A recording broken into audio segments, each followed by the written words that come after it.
L'honorable député de Louis-Saint-Laurent. Merci beaucoup, Monsieur le Président. L'Ukraine représente beaucoup pour moi. J'aimerais pouvoir expliquer pourquoi je ressens un tel attachement envers ce pays, mais c'est difficile. J'imagine que beaucoup me comprennent. On s'attache quelquefois à des peuples étrangers au gré de voyages ou de découvertes culturelles. On se sent bien quelque part. On comprend spontanément les gens. On se dit « ici, je vais revenir ». Une question d'affinité élective. Ce que je vous décris là, je l'ai vécu pour l'Ukraine. Quand j'y étais pour la toute première fois en Crimée, je ne savais pas que je venais de déclencher par accident un tout nouveau chemin de mon éducation culturelle et sentimentale. C'était en 2006, 2 ans après la Révolution orange. J'arrivais de Russie. J'ai pu constater directement la différence d'atmosphère entre les deux pays. Parce que malgré les hauts et les bas politiques, toujours nombreux en Ukraine, la société ukrainienne capitalisait sans retenue sur son geste libérateur posé 2 ans auparavant. L'énergie relâchée par la Révolution orange était presque aussi forte que celle de la Déclaration d'indépendance de 1990. Le pays s'édifiait avec enthousiasme, à sa propre image, selon ses inclinaisons et en toute liberté. Même si les conditions matérielles et économiques n'étaient pas les meilleures, l'Ukraine représentait à l'époque, après les pays baltes, le meilleur espoir d'en finir avec la misère post-soviétique. Puis en février 2010, tout a basculé. La victoire de Yanukovych lors des élections présidentielles n'augurait rien de bon. J'en profite pour revenir sur les événements des 3 dernières années qui ont été un cauchemar lent et grotesque, duquel on vient tout juste de se réveiller. Au lendemain de cette victoire du Parti des régions, les démocraties occidentales ont été frappées d'une certaine stupeur. Le verdict des urnes était clair. Le déroulement des élections, grosso modo, était propre. Il fallait reconnaître que la volonté démocratique du peuple ukrainien avait été exprimée. Les États-Unis ont accepté le résultat du scrutin, l'Europe aussi. L'attitude adoptée par les démocraties occidentales oscillait entre un pragmatisme de nécessité et le déni le plus absurde. Il y avait eu beaucoup d'irrégularités électorales, d'intimidation, de tours de passe-passe, bref, la magouille habituelle, mais on ne voulait pas trop s'en mêler. Le message se résumait à « le temps des révolutions est passé ». Quant à Yanukovych lui-même, on s'en est accommodé un peu comme d'un primate auquel on pense enseigner les bonnes manières à l'usure. Après tout, nous sommes tous libres maintenant de dire haut et fort ce que nous chuchotions alors. Je tiens à rappeler que lors de son élection, tout le monde se doutait que Yanukovych était derrière la tentative d'assassinat par empoisonnement de Viktor Yushchenko. Il ne s'agissait pas de légende et de oui-dire. Toute la littérature de l'époque sur le sujet le confirme. En gros, un secret de polichinelle. La disgrâce était inévitable dans son cas. Dorénavant, un mandat d'arrêt international existe au nom de cet homme. Je ne sais pas combien de temps il pourra se cacher. Mais j'en viens à 2010. Au début, l'Europe sentait qu'elle avait suffisamment tissé de liens avec l'Ukraine pour doucement amener l'administration de Yanukovych à se mettre au diapason. Bien que je demeure convaincue que la diplomatie européenne n'entretenait pas des espoirs démesurés, elle pensait pouvoir jouer un rôle positif pour l'Ukraine, si ce n'était que par l'exemple. Quelle fut la réaction sur le terrain? Très mitigée. Les Ukrainiens, durant les 500 dernières années de leur histoire, en ont vu de toutes les couleurs et n'en étaient pas à leur première déception.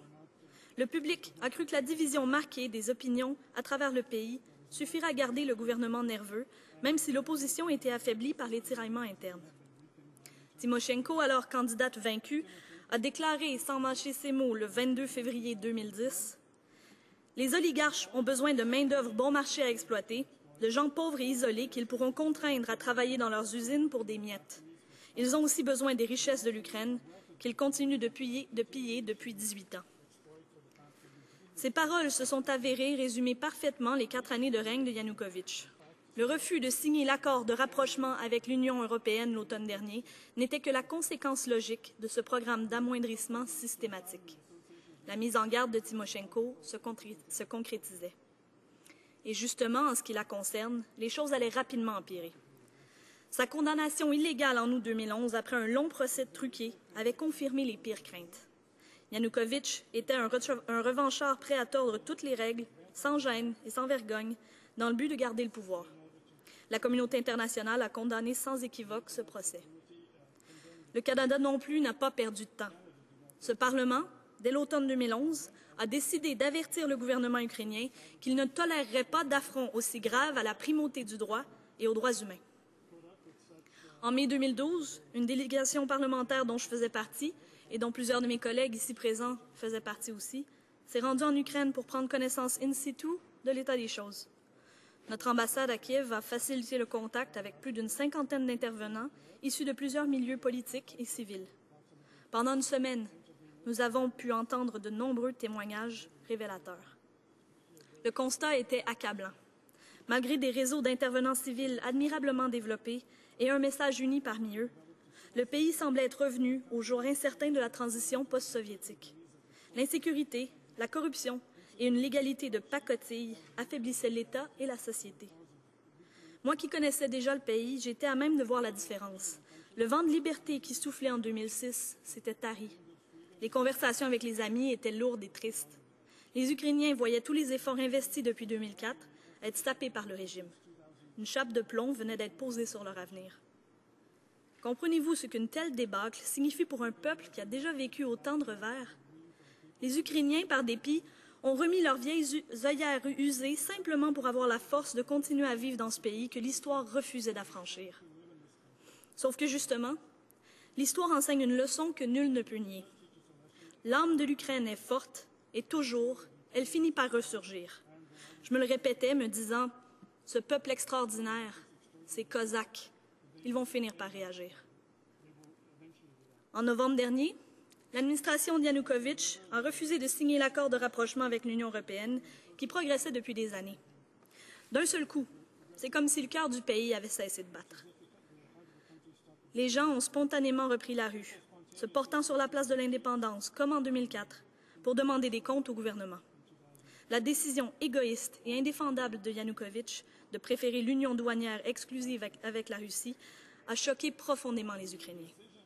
On leur fermait la seule porte vers un avenir meilleur pour les forcer à accepter un rôle incertain dans une sphère sous contrôle moscovite aux conséquences prévisibles. Si la question est de savoir si le gouvernement russe est impliqué dans ce qui se passe, la réponse est oui, bien sûr, comme l'Europe et les États-Unis le sont d'ailleurs. Il faut arrêter de se surprendre que le gouvernement russe cherche par tous les moyens à garder une emprise sur les anciennes républiques soviétiques. Vers qui voulez-vous qu'il se tourne? Sauf que le constat qui peut être fait, c'est que ça ne fonctionne pas. Je vous brosse le tableau rapidement. Le Kazakhstan et ses richesses se tournent vers la Chine voisine. La Géorgie, grâce à la Turquie, est passée à l'ouest. L'Azerbaïdjan met ses petites affaires très lucratives de son côté et est heureux comme un coq en pâte. L'Ukraine se tourne vers l'Europe. Alors, au bout du compte, il ne leur reste plus grand-chose sinon Loukachenko. J'ai suivi avec attention la suite incroyable d'événements de la semaine dernière. Si on m'avait annoncé mercredi dernier que j'aurais à me prononcer sur la situation, je n'aurais pu qu'exprimer mon désarroi le plus profond. Les choses semblaient tellement irrémédiables que je commençais à désespérer. Jeudi, lorsque j'ai appris que des tireurs d'élite avaient abattu sans discrimination des manifestants pacifiques, mes pires sentiments se confirmaient.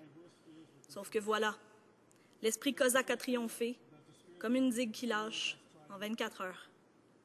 La révolution, qui semblait impossible, était devenue inévitable. Durant toute la fin de semaine, j'étais rivée aux nouvelles en direct, alors que les appuis de Yanukovych s'effondraient et que la Verkhovna Rada destituait le président. L'apparition de Yulia Tymoshenko en fauteuil roulant sur la place de l'Indépendance, devant une foule immense mais silencieuse, qui écoutait son discours enflammé, livré sans hésitation, c'était indescriptible. C'est une fierté sans mesure pour moi de disposer de cette tribune aujourd'hui pour exprimer ce que je ressens. Je veux réitérer mon amour profond pour l'Ukraine et son peuple. Je veux transmettre mes plus sincères condoléances aux familles des victimes, tuées parce qu'elles croyaient en la liberté de l'Ukraine. Je veux leur dire « Slava Heroyam ». J'en appelle au gouvernement du Canada pour qu'il suive l'exemple de l'Union européenne et des États-Unis, qu'il supporte le nouveau gouvernement de transition, qu'il réaffirme son appui indéfectible envers l'Ukraine et ses aspirations démocratiques. Razom peremojemo, Slava Ukraini.